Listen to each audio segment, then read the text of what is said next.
자, 그래서 2022학년도 작년이죠. 9월 모의고사에 제일 길었던 비문학이고요. 오답률이 제일 높았던 비문학입니다. 10번부터 13번까지. 여기서 무슨 얘기를 해주고 싶었는지 한번 봅시다.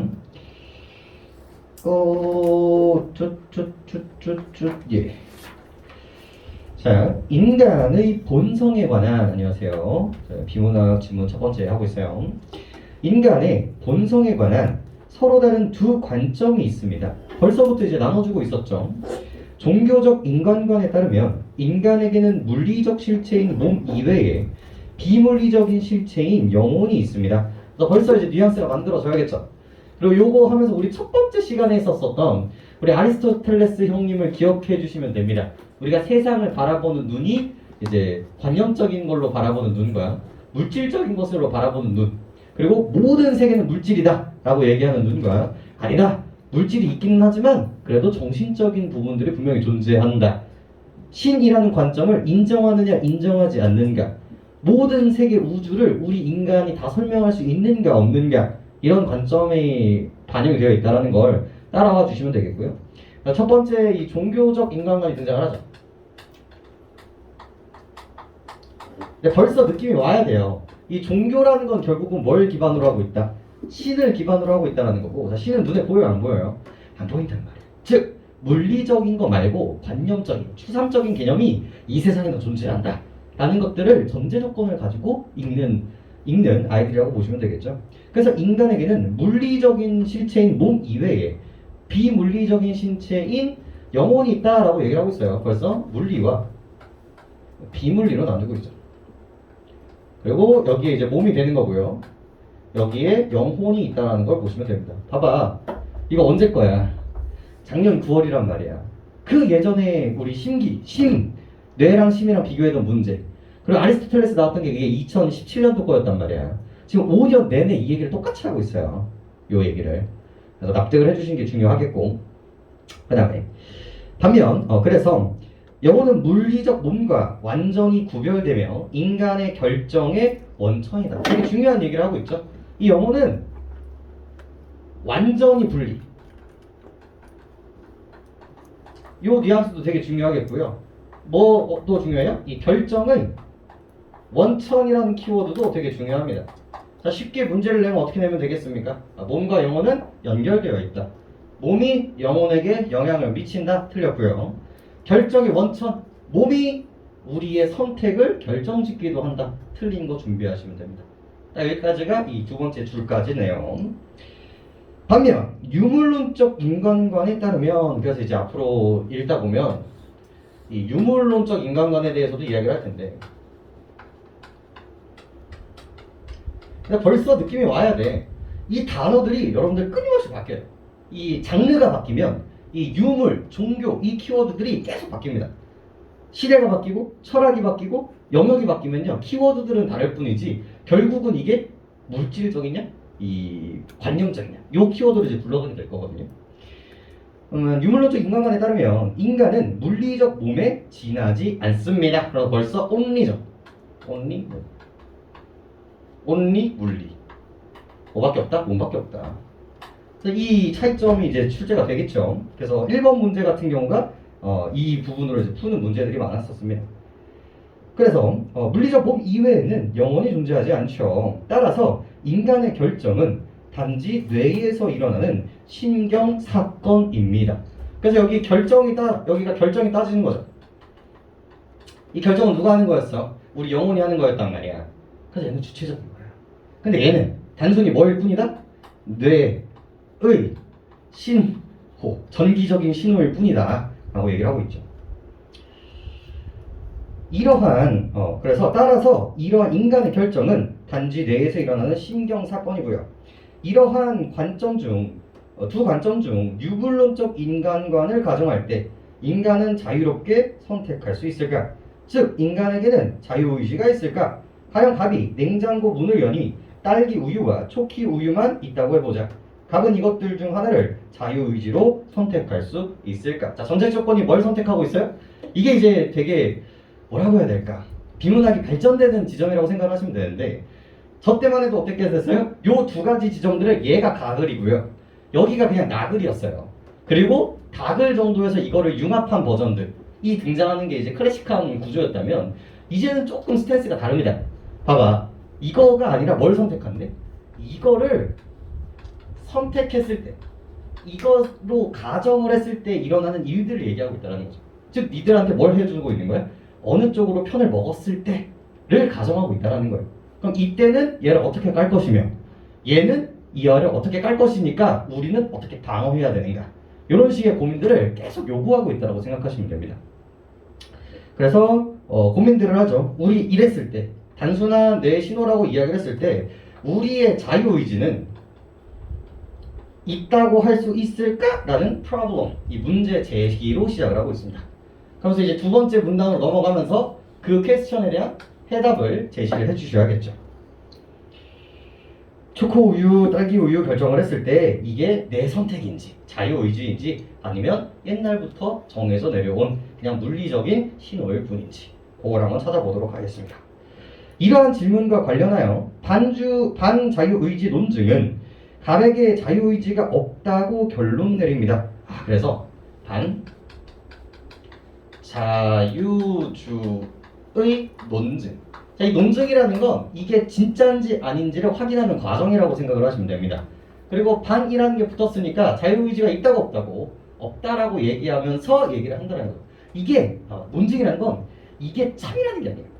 이게 완전한 팩트다라는 게 아니라 이게 진실이라면, 그러니까 진실이라고 쳤을 때 이러한 것들 때문에 이게 진실이지 않을까를 찾아가는 과정이라는 거예요. 논증, 증거 자료를 계속 제시한다는 거예요. 그렇다고 해서 이게 무조건 참이에요? 이걸 납득하고 가셔야 돼요. 무조건 참이에요? 아니에요. 참일 수도 있다라는 과정을 거치고 있다고 생각하시면 돼요. 참일 수도 있고 거짓일 수도 있어요. 시대적으로 이게 참으로 우리 지금은 지구가 둥글잖아요. 과거에는 뭘 통해서? 논증을 통해서 지구가 평평하다는 걸 밝혔었어요. 근데 지금은 둥글잖아요. 근데 나중에는 지구가 둥글지 않다라는 것을 어떠한 논증을 통해서 바뀔 수가 있다는 거지. 그죠? 그런 생각들을 하면서 조금 집어넣어 주시면 좋고요. 반주의 논증자들은 당연히 자유의지가 없다. 의지는 존재하지 않는다. 라고 제시를 하고 있습니다.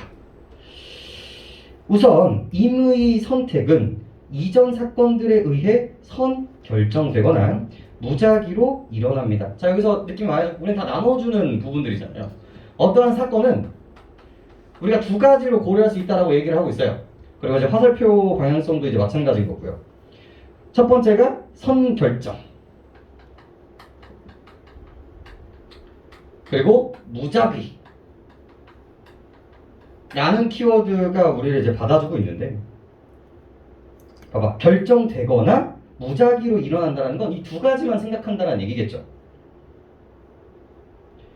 여기서 무작위로 일어난다는 건, 봐봐. 무작위로 일어난다는 건 뭐야? 결정되지 않는다.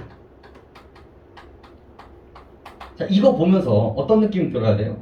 남자, 여자인 거예요. 온 세상에 남자 말고 여자 말고도 있어요, 없어요? 젠더 갈등을 일으키는 건 아니에요. 하지만 둘 중에 하나잖아요. 그죠? 그죠? 그래서 남쪽, 북쪽 이런 식으로 딱 얘가 아니면 얘가 완전히 배타성을 가지고 있다라는 생각을 하시면서 들어가시면 됩니다. 요거 아니면 요거구나. 이렇게 잡아주시면 되겠고, 그 다음 이러한 전제 하에 반자유주의 논증은 선결정 과정과 무작위 과정을 다 동그라미 칠 수 있었어야 되겠죠? 모두 고려합니다. 비문학에서 어떤 뉘앙스가, 이 얼쏘라는 뉘앙스가 얼마나 많은 힘을 가지고 있는지를 보시라는 거죠. 이 반자유주의 논증은 1번과 2번을 모두 고려한다라고 얘기했어요.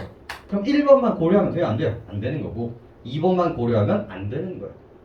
요 구조를 갖고 가시는 게 이 글의 포인트였고, 다음 비문학 지문들에서도 마찬가지일 겁니다. 이거 놓치는 순간 답이 안 보여요. 이거 놓치는 순간. 경제도 마찬가지고 법도 마찬가지예요. 그 다음 모두 고려한다. 첫 번째로 임의의 선택이 그 이전 사건들에 의해 선결정된다라고 가정해보자. 가정이죠. 그리고 1번, 2번 중에 1번을 얘기하고 있어요. 가정해보자. 반주의적 논증에서는 이 경우 우리에게 자유의지가 없다고 결론 내립니다. 가령 갑의 딸기 우유 선택이 심지어 갑이 태어나기도 전에 선결정된 것이라면 갑이 자유의지로 그것을 선택한 것이라고 보기는 어려울 것입니다. 그래서 이 두 가지가 이어지고 있잖아요. 1번이라고 했을 때 선결정이라고 쳤을 때 이미 정해져 있기 때문에 우리가 선택한 거 있어요, 없어요? 없단 말이에요. 그래서 자유의지 없다. 그래서 예시를 통해서 이제 설명을 해주고 있고요. 그리고 두 번째로 임의의 선택이 무작위로 일어난 것이라고 가정해보자. 반자유적 논증에서는 이 경우에도 우리에게 자유주의가 없다라고 결론 내립니다. 가령 갑의 딸기 우유 선택이 단지 갑의 뇌에서 무작위로 일어난 신경사건이라고 한다면 그것은 자유의지의 산물이라고 보기 어렵기 때문이다. 그래서 무작위 역시도 여기서 랜덤이잖아요. 딸기 우유일 수도 있고 초코 우유일 수도 있단 말이에요. 우리가 선택한 게 아니라 랜덤이었어. 그럼 우리가 자유의지로 선택했다 안 했다? 안 했다. 이게 누구의 주장인 거야? 반자유주의의 논증인 거야. 그러나 항상 등장하죠. 그러나 이 논증에 대한 다양한 비판이 가능하다. 이게 요즘 트렌드예요. 이 어떤 사람이 주장을 하고 그 주장을 어떻게 깔 것인가에 대해서 고민을 하는 구조가 되게 세게 등장하고 있어요. 요즘 추세가. 반자유주의 의지의 논증을 비판하는 한 입장에 따르면 반대네요. 반주의적 논증의 선결정 과정을 고려할 때는 결론을 받아들여야 하지만 만동그라미 치셔야겠죠? 무작위 과정을 고려할 때에는 결론을 받아들일 필요가 없다. 이거 구조를 끝까지 갖고 가셔야 된다는 거 보이시나요? 세 번째부터는 뭐예요? 이 반자유주의 논증에 비판이 등장을 하고 있고요. 이 비판자가 주장을 하는데 선결정은 어떻게 해야 하는데요? 여기를 인정한다면 여기는 인정, 즉 받아들여야 하지만 이거는 인정할 필요가 있다 없다? 인정할 필요가 없다라고 주장을 한단 말이에요. 그럼 이 지점에서 문제가 나올까 안 나올까? 나올 수밖에 없는 거예요. 요거를 나눠 써야 돼. 요거를. 그다음 따라서 반자유의지의 논증의 결론도 받아들일 필요가 없다라고 주장을 합니다. 이거 진짜 친절하게 설명해 준 거거든요. 수능에서는요, 요 문단이 없어요. 방금 했었던 이거는 인정해도 되는데 이거는 인정하지 않기 때문에 이거를 받아들일 필요가 없어. 왜? 이 반자유적 논증은 아까 뭘 잡았어요? 이 얼소를 잡았어요. 즉 이것도 고민하고 이것도 고민한 상태에서 나온 결론이란 말이야. 근데 하나라도 어그러지면 이 두 가지 조건을 충족했던 이 말은 O야 X야? X가 돼버린다고. 근데 이걸 엄청나게 친절하게 설명해 준 거예요. 수능에서는 이렇게까지 친절해 주지 않아요. 그냥 얘가 틀렸어 라고 하면 얘는 틀린 거야 안 틀린 거야? 틀린 거야. 그 사고를 여러분들이 9월이나 6월 달에 좀 갖고 가봐라. 요 얘기, 이거와 이걸로 만들어진 이 주장은 1만 틀려도 주장은 틀린 2를 물어보는 거랑 똑같은 거예요. 그리고 이거는 뭐다? 오다 라는 것을 이 비문학을 통해서 알려주고 싶었던 거예요. 이 사고 방식. 됐죠? 그래서 다시 한번 강조드리지만 뭐가 중요하다? 그래서 전제 조건이 그 무엇보다 중요하다는 걸 말씀드리고 싶은 거예요. 전제 조건 잘 따야 돼요. 그 다음에 첫째, 그래서 임의의 선택이 나의 자유의지의 산물이 되기 위해서는 다음의 두 가지 조건을 모두 충족해야 됩니다. 그래서 이거를 까는 사람을 등장하죠. 세 번째는 이제 뭐에 대한 이야기야? 반대로 자유주의의 어떻게 보면 논증이라고 하진 않았지만 비슷해요. 이 자유주의다 라고 주장하기 위해서 얘도 뭘 던져주고 있어요? 전제 조건을 1번과 2번으로 던져주고 있어요. 얘도 마찬가지로 전제 조건. 비문하고 있어.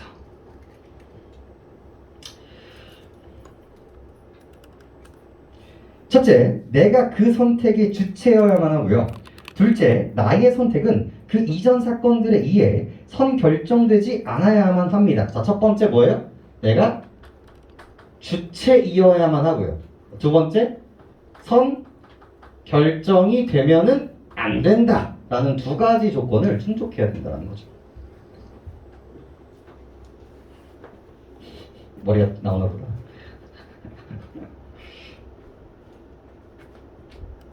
그죠? 잘 따라오고 계시나요? 그 다음에 그런데 어떤 선택이 그 이전 사건들에 의해 선결정되어 있다면 이것은 자유의지를 위한 둘째 조건과 충돌합니다. 즉 반자유적 논증의 선결정 과정을 고려할 때 결론인 우리에게 자유의지가 없다라는 점을 받아들여야 합니다. 지금 난이도를 올려주고 있어요. 그러니까 예전과 다르게 그냥 인정할 부분은 인정해주고 이거는 틀렸다라는 구조를 가지고 있는 거거든요. 예전에는 무조건 네가 틀려. 이 부분 때문에 네가 맞아. 이렇게 깔끔하게 나눠줬다면 요즘은 추세가 어떻다고요? 이거는 공통점인데 이거는 차이점이야. 이런 뉘앙스의 문제들을 되게 다양한 방식으로 던져주고 있단 말이에요. 자, 이 두 가지 조건을 던져줬었잖아요. 선결정과 무적일 때. 근데 이 부분에서는 우리가 할 말이 있어요, 없어요? 이 부분에서는 할 말이 없는 거야. 인정하겠다. 뭐를 갖고 눌러주면 선결정이 되지 않는다를 이거를 뭐로 바꿔버리면 선결정이 됐다라는 거가 우리가 성립이 된다면 우리의 주장은 의미가 없다. 있다 없다. 없다. 자유의지를 갖고 있다라고 할 수 있다 없다. 없다. 그래서 이거는 뭐 해버린 거야? 인정해버린 거야. 우리도 할 말이 없어. 하지만 뭐가 문제다? 이 무자비 여기에서는 우리가 뭐 할 수 있다? 비벼볼 수 있다라는 얘기를 하고 있는 거야. 그 얘기를 볼까요? 그래서 물론 이러한 자유의지와는 다른 의미의 지닌 자유의지가 있을 수 있다. 만약 내가 자유롭게 선택했다라는 말이 단지 내가 하고자 했던 것을 했다라는 욕구 충족적 자유의지를 의미한다면 나의 선택이 그 이전 사건들에 의해 선결정되어 있지 않든 그렇지 않든 그것은 내 자유의지의 산물일 수 있다. 그러나 이러한 자유의지는 여기서 엄두에 두는 두 가지 조건을 모두 충족하는 자유의지와는 다르다. 바로 이 부분이 비문학 지문을 난이도를 올리기 위해서 이 교수님들이 어떻게 하고 있는지를 보시면 돼요. 일부러 어렵게 만드는 거라니까. 지금 이 부분에서는 뭐야? 자유의지가 있다고 없다고? 없다라고 얘기를 하는데 있을 수도 있다라는 뉘앙스로 말을 해주고 있잖아요. 근데 여기서 조심하셔야 되는 건 뭐예요? 여기서 대칭이 만들어지는 거야.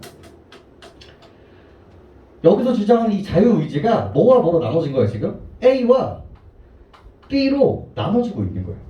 그래서 지금 우리가 논의하고 있는 이 A는, 이 자유의지라는 A는 1번과 2번의 전제 조건을 모두 충족하는 자유의지고요. B는 그렇다 그렇지 않다? 그렇지 않다라는 얘기를 하고 있는 거예요. 즉 네가 자유의지가 있는 것처럼 보일 수도 있는데 그 자유의지는 우리가 지금 논하고 있는 자유의지도 아니다? 아니다라는 뉘앙스로 깔아주고 있단 말이에요. 그래서 그 얘기를 뭐로 퉁치고 있어요? 어떤 얘기로? 욕구 충족적 자유의지.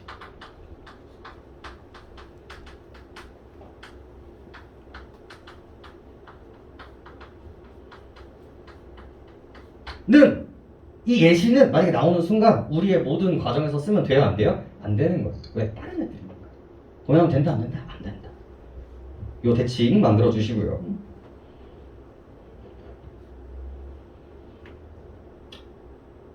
그리고 좀 갖고 가셔야 될 부분은 좀 있죠. 요거 같은 경우는 만약에 요거 같은 경우는 선 결정에 영향을 받는다 안 받는다? 영향을 받지 않는다. 요것도 문제 출제되기가 참 편하죠. 이런 부분들. 얘는 존나게 받지. 얘는 안 받지. 대칭 만들어지잖아. 그래서 충분히 나올 수 있는 지점이 돼버린 거예요. 이런 것도 체크해 주시고. 그다음 여기서 그 다음으로 어떤 선택이 무작위로 일어난 것이라고 하더라도 그 선택의 주체는 나일 수 있다. 자, 그래서 이제 어디를 파고들겠다라는 거예요? 이 무작위에 대해서 파고들어 보겠다라고 얘기를 하고 있는 거예요. 자, 그럼 무작위는 어떤 식으로 반응을 할까를 볼까요? 무작위. 그래서 이 무작위라고 할지라도 뭐일 수 있다? 나는 주체일 수 있다. 주체가 can의 이미지잖아. 주체일 수 있다. 유물론적 인간관에 따르면 갑이 딸기 우유를 선택했다는 것은 선택 시점에서 갑의 뇌기에서 신경사건이 발생했다는 것을 의미합니다. 갑의 이러한 신경사건이 이전 사건들에 의해 선결정되지 않는 것으로 가정해보자. 왜? 선결정되는 순간 자유의지 있다 없다? 없다. 그래서 선결정이 없을 때 그래서 옆쪽에서 우리가 고민하고 있다는 걸 다시 한번 강조해주고 있는 거고요. 이러한 가정 아래에서도 갑은 그 선택의 주체일 수 있습니다. 왜? 이 가정은 선택 시점에서 발생된 뇌의 신경상건으로부터 갑이 딸기 우유를 선택했다라는 사실을 바꾸지 않았기 때문입니다. 그래서 결국은 이거를 설명하기 위해서 뭐라고 얘기해? 선택을 바꾸지 않았다. 역시도 뭐의 영역이라고 얘기하는 거예요? 우리의 주체적인 선택이라는 거예요. 즉 딸기 우유를 먹어라 라는 게 왔어. 전기 신호가 왔어.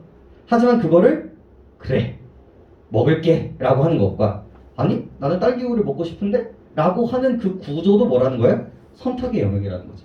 그걸 있는 그대로 받을지 포기를 할지. 그죠? 그래서 이거 역시도 주체라고 볼 수 있다. 이런 식으로 이제 마무리가 되는 거고. 그래서 결국 반주의 의지의 논증의 무작위 과정을 고려할 때 결론은 받아들일 필요가 없다. 뭐겠어요? 봐봐. 얘는 인정해야 돼, 인정해야 돼, 인정해야 돼. 오케이. 그죠? 근데 얘는 인정해야 돼, 인정하지 말아야 돼? 아니, 인정 안 해. 왜? 주체이면서 선결정이 안 돼 있는 조건 하에서는 충분히 먹을 수 있기 때문에 얘가 결국은 무슨 말을 하고 싶은 거예요? 여기가 자유의지가 있다라는 거를 표현하고 싶다라는 거지. 그래서 이 주장은 1번과 2번 모두 다 고려를 했었는데 얘는 오케이지만 얘는 노란 말이야. 그럼 얘의 논증은 당연히 X가 된다는 구조를 가지고 있는 거죠. 이 뼈대가 중요해요. 이 구조가. 두 개 전제 조건 하나 조지면 전체 조져짐. 요 뉘앙스를 그냥 어렵게만 표현한 것 뿐이에요. 요 뉘앙스가 6, 9월에 어떻게 등장하는지 한번 봅시다. 알겠죠? 자, 문제로 한번 들어가 봅시다. 문제로 들어가 보시면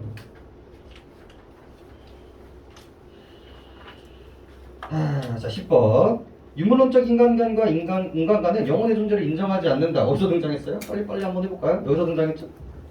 그래서 이거 나누는 거 체크해 주시면 되겠고요. 2번 유물론적 인간관은 인간의 선택을 물리적 사건으로 봅니다. 그래서 여기 우리 물리 여기 이쪽 부분 잘 생각해 주시면 되겠고요. 3번 종교적 인간관은 인간이 물리적 신체로만 구성된다고 보지 않는다. 영혼이 있다 라고 생각하시면 되겠고, 종교적 인간관은 인간의 선택에서 비물리적인 실체가 하는 역할을 인정한다. 누가 인정해? 영혼. 얘가 결정의 원천이다. 그러니까 이게 얼마나 중요한지 알겠죠? 결정을 누가 하는가. 이 뉘앙스는 또 5년이 지나서 또다시 등장하고 있다고 생각해 주시면 되겠습니다. 자, 5번이 답이 되는 이유. 반자유주의적 논증은 임의의 선택이 선결정되지 않았을 가능성을 고려하지 않는다. 왜 이런 문제가 나오는 거예요? 얘도 고민하고 얘도 고민한다고 했어요. also라고 얘기했는데 only라고 얘기하고 있으니까 틀린 거예요. 두 개 다 고민하는데 하나만 고민하고 있다고 했으니까 틀렸죠. 야, 이건 무조건 맞아야 돼. 야, 한 달 내내 지금 입문만 하고 있어요.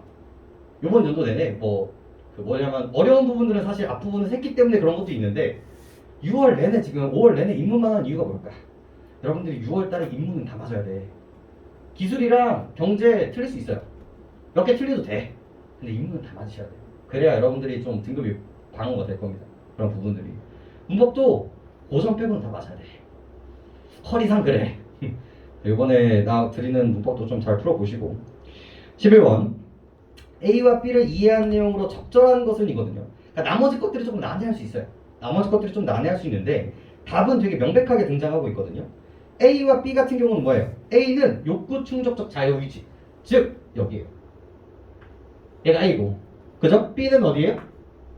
여기. 우리가 지금 논하고 있는 B 부분이란 말이에요.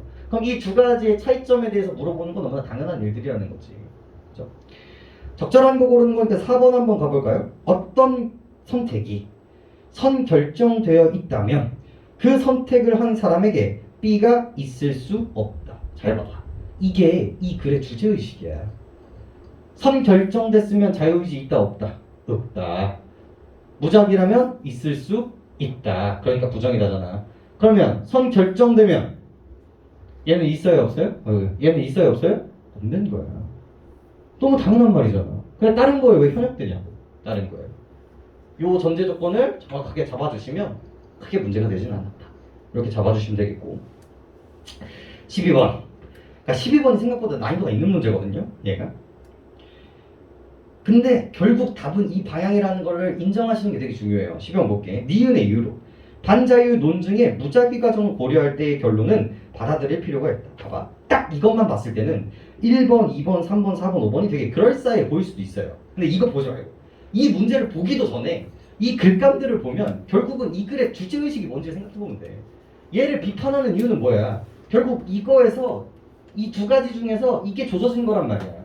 그리고 이 두 가지가 조져진 이유는 뭐예요? 얘가 뭘 갖고 있기 때문에? 자유의지를 갖고 있기 때문이란 말이야. 근데 자유의지를 갖기 위해서 뭐가 필요해? 주체가 있어야 되고 선 결정되지 않아야 된다고. 지금 봐봐. 인과를 가지고 있어요. 그래서 이거를 거부해도 된다라는 구조를 가지고 있단 말이야. 주체가 있고, 그죠? 선 결정이 되어 있다면 나는 뭐가 있는 거고? 자유, 의지가 있는 것이고, 얘가 주장했던 반주의적 비판은 이 두 가지를 전부 다 같이 가지고 있어야 되는데 이걸로 인해서 얘가 조져지기 때문에 뭐 해도 된다? 까도 된다. 지금 인간 몇 개 있어? 한 개, 두 개, 세 개나 있단 말이야. 이게 늘어나면 늘어날수록 어려워지는 것 뿐이에요. 비문학은. 옛날에는 요것만 줬거든요. 근데 요즘은 조금 더 늘어나고 있다는 걸 이해하시면 돼요. 계속 고민해야 돼. 얘의 화살표, 얘의 화살표, 얘의 화살표, 그거를 고민하셔야 돼요. 그래서 이해가 안 돼요 선생님 하면서 버려두시는 글감들이 좀 있잖아요. 버려도 되는데 머리가 안 커. 그러면 내가 어려운 질문을 가지고 인과를 그냥 눈물 뚝뚝 흘리면서 계속 엮어줘야 돼요. 모래주머니 차듯이. 그러면 좀 글감이 쉬워졌을 때 이제 슬슬 눈에 보이기 시작을 합니다. 그런 것들. 야, 수능장에서 글감을 완벽하게 이해하고 다 맞추는 사람이 얼마나 있을 것 같아. 절대 그렇지 않아요. 절대 그렇지 않습니다. 저 뭐야, 수능에서 국어 다 맞았지만 그때 나한테 물어봐. 너 정말 이렇게 풀었니? 아니야. 너 문학 전부 다 OX 해가지고 다 지웠어? 아니란 말이야. 근데 하지만 80%는 그렇게 했어요. 80%는. 그리고 나중에 2번과 5번을 고민한 것 뿐이지. 근데 그 2번과 5번을 고민하게 만드는 이유는 뭐예요? 최대한 지울 수 있기 때문에 그래. 최대한. 완벽하진 않더라도 요 구조를 따야 된단 말이야. 이런 부분들을. 그 다음에 12번. 그래서 12번 5번 볼까요? 어떤 선택은, 자, 말을 바꿔주는 거야. 말을. 어떤 선택은 자유의지의 산물이 되기 위한 두 가지 조건을 모두 충족시킬 수 있기 때문입니다. 뭐야? 무작위는 자유의지를 가질 수 있기 때문에를 말을 바꿔준 거지. 자유의지를 갖기 위해서 필요한 두 가지 조건을 갖추고 있기 때문입니다. 그죠? 여길 말해주느냐, 여길 말해주느냐, 여길 말해주느냐의 차이란 말이에요. 알겠죠? 그래서 답은 5번이 됩니다. 다음 13번도 3점짜리지만 문제 진짜 쉽게 나오는 거거든요. 그리고 봐봐. 답이 되는 본질을 봐봐. 보기 H의 가설. 인간이 결정을 내릴 때 발생하는 시격 사건이 있기 전에 그가 어떤 선택을 할지 알게 해주는 다른 신경 사건이 그의 뇌에서 매번 발생한다는 가설을 짓습니다. 바로 이게 뭐예요? 선결정이에요. 미리 사건을 정해주는 거니까 선결정이란 말이야. 그럼 이게 맞았을 때, 이게 계속 굴렸는데 100번 다 이렇게 나왔어. 그럼 우리는 이걸 받아들여야 돼. 그럼 우리는 자유의지가 있는 거야, 없는 거야? 없는 거야. 근데 얘가 계속 굴렸어. 근데 다 나와, 안 나와? 다 나올 때도 있고 안 나올 때도 있고 막 그랬단 말이야. 그럼 이거 믿어야 돼, 안 믿어야 돼? 안 믿어야 돼. 그럼 얘가 이 주장을 하면 반주의 논증은 1번이 조져졌으니까 O야 X야? X가 되는 거야. 이 글감으로 읽으시면 크게 문제가 되지 않았단 말이에요. 4번 봅시다. H 가설이 실험 결과에 의해 입증되지 않는다면, 자, 뭐가 조져졌어요? 뭐가 조져졌어? 얘가 조져진 거야. 선결점이 조져진 거야. 그죠? 그러면 무작위 과정을 고려할 때의 결론을 받아들여야 하는 것은 아니다. 얼마나 당연한 말이야. 얘가 조져졌으니까 그럼 얘가 100% 맞다? 라고 지금 주장하고 있는 거라고. 말이 돼, 안 돼? 말이 안 되는 거야. 근데 이거를 틀리고 있다니까? 이게 조져진다고 이게 맞아? 아니야. 얼마나 웃긴 말이야. 1번, 2번 때문에 요걸 주장하고 있는데 요게 조져졌어. 그럼 얘는 100%야. 라고 주장하는 게 맞아, 틀려? 틀린 말이잖아. 써. 논리적으로 접근을 하면 되게 쉬운 문제였어요. 하지만 이 구조를 파악하지 못하면 뭔 소리인지 헤매고 있는 그런 글감들이 될 겁니다. 알겠죠? 오늘 소개드린 작품은 사실 내용보다는 요 구조가 중요해요. 전제 조건 2개 깔렸을 때, 주장했을 때, 하나 조졌을 때 얘는 아니다. 요 구조. 그 다음에 요즘 트렌드가 어떤 사람이 주장을 했을 때 그걸 어떻게 깔 것인가, 어떤 주장과 어떤 그 반박이 연결이 되는가, 이런 것들 좀 고민해야 되는구나. 요 2가지 뉘앙스를 챙겨가시면 좋을 것 같습니다. 됐죠? 좋아요. 오늘 비문학은 이 정도로 마무리를 하고요. 그래서 과제들은 조금 줄였어요. 그 EBS는 일단 멈추고요. 모의고사에 조금 더 초점을 더 보세요. 그 한수가 이미 나가고 있기 때문에 좀 난이도 있게 풀다 보면 뭐 6월은 괜찮을 겁니다. 그래서 문학으로 넘어가 볼게요. 그래서 페이지 넘어가면 되고, 우리 조교님 잠깐만 끊어주세요. 비문학 끊었다가 다시 촬영해 주세요. 문학은 또 따로 해야 되니까.